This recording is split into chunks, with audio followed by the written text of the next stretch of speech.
Stranger things season 5 के पहले 4 episode ने आते ही आग लगा दी। ये एपिसोड माइंड ब्लोइंग है। यहाँ फैंस ने अ रिंकल इन टाइम और बैक टू द फ्यूचर तक के रेफरेंसेस पकड़ लिए हैं। पर मैं बहुत श्योर हूँ कि आपसे मार्वल और हैरी पॉटर से जुड़े कुछ पैरेलल्स मिस हो गए होंगे, पर मुझसे नहीं। अब आपको लग रहा होगा कि भाई ये छोटे मोटे रेफरेंसेस हैं, कॉल बैक्स हैं और ये सिर्फ नॉस्टैल्जिया के लिए है, पर ऐसा नहीं है। एक बहुत बड़ा डिटेल यहाँ मिस हो रहा है। मैंने इन एपिसोड्स को डिकोड किया और पता लगाया कि ये रेफरेंसेस सिर्फ सिंपल रेफरेंसेस नहीं है, बल्कि एक क्लूज हैं। क्लूज जो विल बायर से स्टार्ट होते हैं और उसी पर खत्म होते हैं। तो आइए इसके बारे में डिटेल में बात करें। शुरुआत करते हैं विल से, क्योंकि भाई इसी से सीजन 5 के इन एपिसोड्स की कहानी शुरू हुई और इसी पर खत्म। तो सबसे पहले हमें सीजन 1 के विल के किडनैप होने के बाद अपसाइड डाउन में क्या हुआ उसको अच्छे से दिखाया जाता है, जिसमें वेक्ना उसको इन्फेक्ट करता है और यही वो सीड है जिसे प्लांट कर दिया गया था, जो कि सीजन 5 के इन एपिसोड के क्लाइमैक्स में सामने आता है। विल हाइव माइंड से कनेक्टेड होने की वजह से हमेशा चीजों को सेंस कर पाता था, पर इस बार उसने ना सिर्फ सेंस किया बल्कि उनको कंट्रोल भी किया, जैसे वेक्ना कंट्रोल करता है। क्योंकि आप क्लियरली देख सकते हो कि जिस तरह वेक्ना अपने शिकार को मारता है, वैसे ही विल ने यहाँ डेमोगॉर्गन को मारा। अब स्ट्रेंजर थिंग्स के क्रिएटर डफर ब्रदर्स ने कंफर्म किया है कि 11 और विल की पावर्स अलग है, भले ही दोनों की पावर्स को यूज करने के बाद नोज ब्लीड हुआ हो। जहां विल हाइव माइंडेड से कनेक्टेड होने की वजह से डेमोगॉर्गन्स को मार पाया, वहीं 11 अपने खुद की पावर्स की दम पर ऐसा करती थी। अब ये स्टेटमेंट सॉर्ट ऑफ हमें ये बता देता है कि कैसे अब ये लोग उस वॉल को क्रॉस करेंगे जिसको 11 भी अपनी पावर्स के दम पर नहीं खोल पाई थी। एपिसोड 1 की शुरुआत में विल के किडनैप होने के बाद उसको एक ऐसी जगह ले जाया जाता है जहां गुई वॉल्स, पल्सेटिंग एग सैक्स और क्रीपी रेजिन ड्रिप्स हैं, जो कि सीधा 1986 में आए एलियंस के जेनोमॉर्फ हाइव से इंस्पायर्ड है, जहां क्वीन एलियन एग्स ले करती थी ह्यूमंस को इन्फेक्ट करने के लिए। यहाँ वेक्ना भी इन्फेक्ट कर रहा है ताकि वो लोगों को अपने ग्रैंड प्लान में इन्वॉल्व कर सके, जिसमें उसको 12 बच्चे चाहिए जो कि उसको मिल चुके हैं। हॉली का किडनैप होना पहले सीजन में ही हिंट कर दिया गया था, जहां वो फ्लिकरिंग लाइट्स वगैरह देखती है, जो कि पोल्टरगिस्ट का रेफरेंस था, और इस सीजन में वो फाइनली किडनैप हो जाती है। लेकिन ऐसा होने से पहले वो कई सारे रेफरेंसेस हमारे लिए छोड़ जाती है, जिसका प्राइम एग्जांपल है अ रिंकल इन टाइम। अब ये चीज सबसे पहले माइक हॉस्पिटल में नोटिस करता है, पर इसका हिंट पहले एपिसोड से ही हमारे सामने था। माइक ने जब हॉली को क्लेरिक देकर ये कहा कि ये हॉली द हीरोइक है जो बुरे मॉन्स्टर को भगा सकती है, और सबसे इंपॉर्टेंट बात कि ये किसी भी दुनिया में जा सकती है। ये एक फोरशैडोइंग था कि हॉली एक दूसरे डायमेंशन में जाएगी, जो कि वो बाद में गई भी हेनरी के साथ, जो कि था अपसाइड डाउन। पर यहाँ एक अहम चीज माइक ने नहीं बताया, और वो था कि डंजन्स एंड ड्रैगन्स में क्लेरिक मरे हुए को जिंदा कर सकते हैं, जो कि हमें सॉर्ट ऑफ आगे होते हुए दिख सकता है, क्योंकि फिलहाल हॉली मैक्स के साथ है जो कि कोमा में है, पर वो हॉली के जैसे अपसाइड डाउन में नहीं बल्कि रियल वर्ल्ड में हॉस्पिटल है। तो यहाँ हॉली की मदद से सिर्फ मैक्स वापस नहीं आएगी, बल्कि वो इनकी मदद करेगी वेक्ना को हराने में, उस राज को बताकर जो वो इतने सारे समय में जानी है, अलग अलग मेमोरी में जाकर। मैक्स इस माइंडस्केप को एक कैद बोलती है, जिसके रिस्पॉन्स में हॉली इसको कामाजॉर्ड्स बुलाती है, जो कि रेफरेंस है अ रिंकल इन टाइम का। कैमाजॉर्ड्स एक डार्क प्लैनेट है जिसको इट नाम का इविल एंटिटी कंट्रोल करता है। वो भी वेक्ना के जैसे ही हाइव माइंड के जैसे कंट्रोल करता है, प्लस वही चीज दिखाता है जो कि कैद में रहने वालों को दिखना चाहिए। एक यहाँ इंटरेस्टिंग पैरेलल ये भी है कि जिस तरह ये लोग चट्टानों के पास सेफ थे, वैसे ही जब मैग और केल्विन इट से भाग रहे होते हैं तो उनको भी चट्टानों के पार जाना होता है सेफ रहने के लिए। हालांकि अगर आप इस केव को स्ट्रेंजर थिंग्स के कंटेक्स्ट से समझो तो एक थिएटर शो आया था स्ट्रेंजर थिंग्स ब्रॉडवे, जिसमें इसके बारे में मेंशन किया गया है। मैक्स का डेजर्ट के बीच एक केव में छुपना एक रैंडम मेमोरी नहीं है, बल्कि एक ऐसी याद है जिससे वेक्ना डरता है। ये directly stranger things the first shadow का रेफरेंस है, जो ब्रॉडवे वाले प्ले में दिखा था, जहां वेक्ना की ओरिजिन को डीपली एक्सप्लोर किया गया।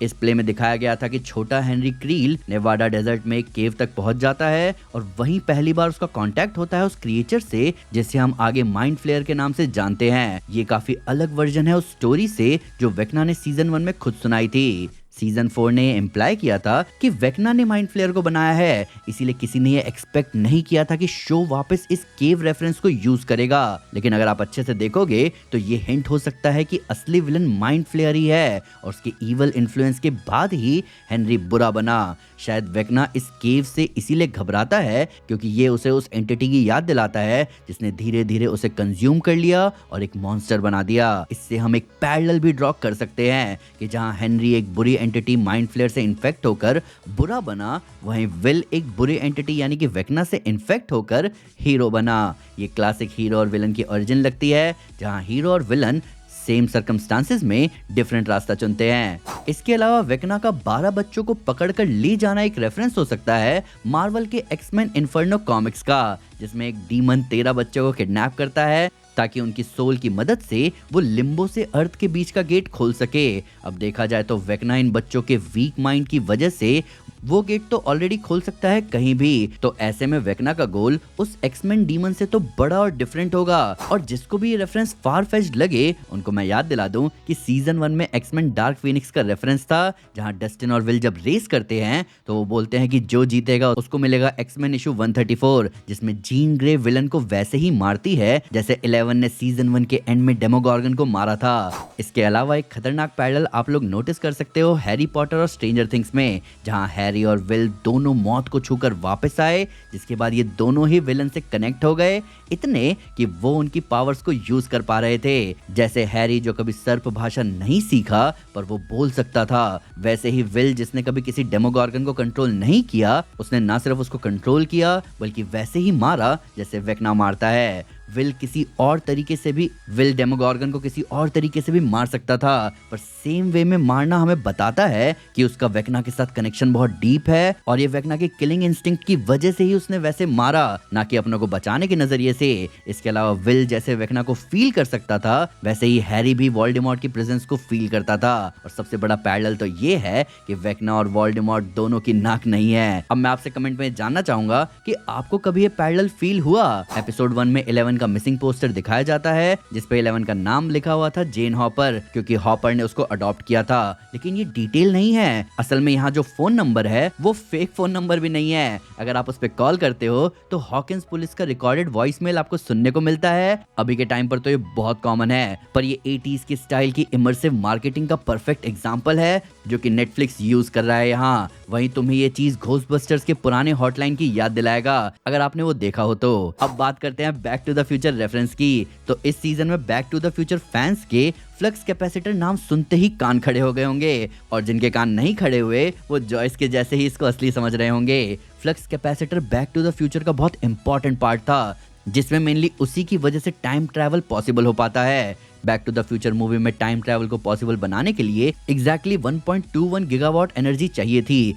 ये एनर्जी 2 तरीकों से अचीव की जा सकती थी, या तो प्लूटोनियम का पावरफुल जोल्ट हो या फिर सीधा एक लाइटनिंग स्ट्राइक। बिना इतनी एनर्जी के फ्लक्स कैपेसिटर काम ही नहीं करता और टाइम ट्रैवल सिर्फ थ्योरी बन के रह जाती। ये एक हिंट हो सकता है कि शायद हमें टाइम ट्रैवल देखने को मिले स्ट्रेंजर थिंग्स के अंदर। असल में एक बहुत ही पॉपुलर थ्योरी है कि अपसाइड डाउन बेसिकली अर्थ का फ्यूचर ही है और इसीलिए वहाँ रियल वर्ल्ड के जैसे ही घर वगैरह है। अब ये सच होगा या नहीं ये तो हमें बाद में ही पता चलेगा, पर भाई बैक टू द फ्यूचर का एक और रेफरेंस था कि टाइम ट्रैवल करने के लिए कार की स्पीड 88 माइल्स टच होनी चाहिए थी। वहीं स्ट्रेंजर थिंग्स में जब तक सिग्नल 88 डेसिबल नहीं होता था तब तक जॉनथन स्टीव को गाड़ी ऑन करने को नहीं बोलता।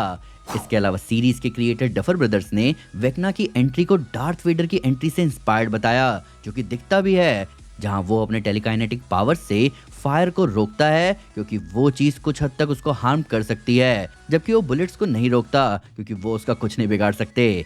साथ ही डेरिक के घर में डेमोगॉर्गन को ट्रैप करके उलझाने के लिए जितने ट्रैप्स लगाए गए थे वो सॉर्ट ऑफ होम अलोन का रेफरेंस लगता है। मरी बाउमैन फिर से दिखता है एक नई फेक आइडेंटिटी के साथ, पर ये एक रेफरेंस होल्ड करता है। मिलिट्री चेक पॉइंट पर वो अपना नाम ऑस्टिन मिलबार्ज बताता है, जो कि 1985 की cold war comedy spice like us में डैन आइक्रॉयड के कैरेक्टर का नाम है। ये एक परफेक्ट रेफरेंस भी लगता है क्योंकि फिल्म में मिलबार्ज एक ब्रिलियंट लेकिन ओवरलुक जीनियस होता है जो डीकॉय स्पाई बनाता है। देखा जाए तो मरी भी वही है, स्मार्ट है पर अक्सर अपनी औकात से बड़े एस्पिनाज में फंस जाता है। इसके अलावा जब मैं डिटेल्स को रिवॉच कर रहा था तो मैंने पाया कि जब वो जॉनथन को वो गाने की कैसेट देता है तो एंगेजिंग वर्ड पर फोकस करता है, जो कि पहले तो नॉर्मल लगता है क्योंकि गाने तो एंगेजिंग होते ही है, पर आगे सीरीज में हम देखते हैं कि उस कैसेट में मरी जॉनथन को एक एंगेजमेंट रिंग देता है। अब एक चीज जो ओवरलुक हो रही है विलियम की पावर शोकेस की वजह से, वो है 8 की वापसी, जिसने 11 को अपनी पावर्स पर कंट्रोल करना सिखाया था पर गलत तरीके से।